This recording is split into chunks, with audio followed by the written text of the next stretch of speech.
Hey everyone, good morning. Good to have you here or whatever time you're watching this video. Today we're going to be looking at Psalm 44, and I find this psalm to be very interesting. It starts with how praising of God, and then it kind of goes into grief and weariness about just their situation and what's going on. So let's look today at Psalm 44.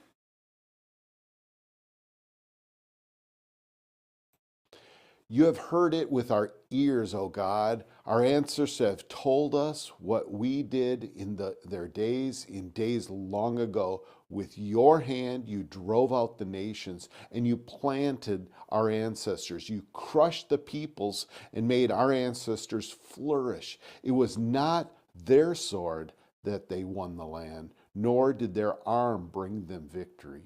It was your right hand, your arm, and the light of your face, for you loved them. You are my King and my God, who decrees victories for Jacob.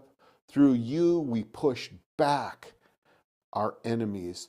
Through your name we trampled our foes.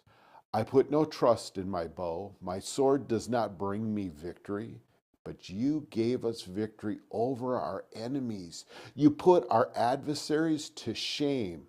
In God we make our boast all day long, and we will praise your name forever. But now you've rejected and humbled us. You no longer go out with our armies. You made us retreat before the enemy, and our adversaries have plundered us. You gave us up to be devoured like sheep and have scattered us among the nations. You sold your people for a pittance, gaining nothing for their sale. You have made us a reproach to our neighbors, the scorn and derision of those around us.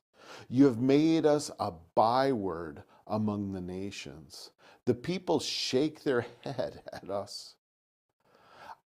I live in disgrace all day long, and my face is covered with shame.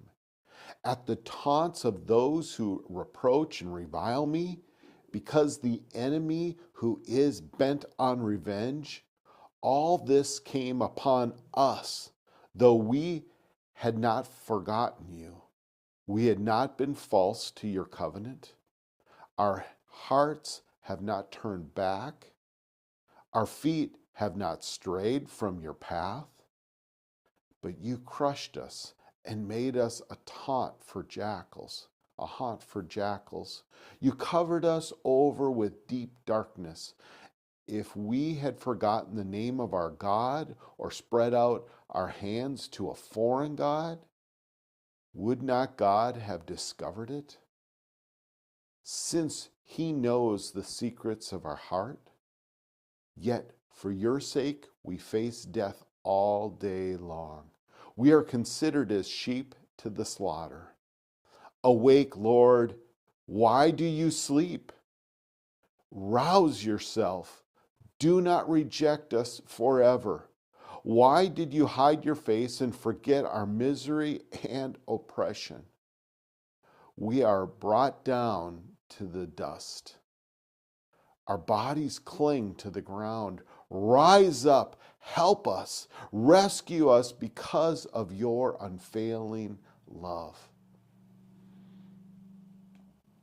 What I find so amazing in that passage is just the passion that the writer writes about and talking about going out and being in all the other nations. And I just think about after all the kings have fallen of Israel and they're being scattered and in exile, and then further on with the book of Esther, as we're talking about in our Bible study, just how far and wide the Jewish people were in terms of covering the land.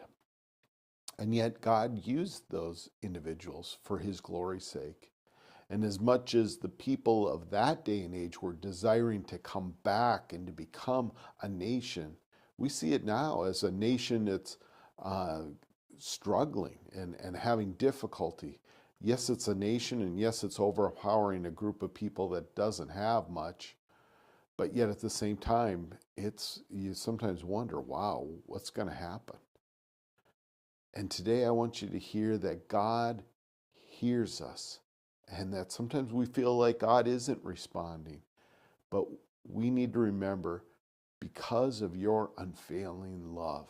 God's love is unfailing. He will provide, He will give you what you need, because we believe that our God who loved us, who created this world, who sustains it, is engaged, and He is going to do His good work. And sometimes living out our lives in ways that honor Him, we will, uh, from the world's point of view, be punished or go through difficulties. But yet, we need to understand that God is never leaving us or forsaking us. Even when we feel that way, that isn't true. He's there. And so today I want to encourage you on that. This Sunday, we're going to have a worship service in our fellowship hall, and we're going to have a baptism as well. So I look forward to that. It's going to be a really wonderful time. Um, I'm going to leave it there. I look forward to seeing you this next Monday. Have a great day in the Lord. Bye bye.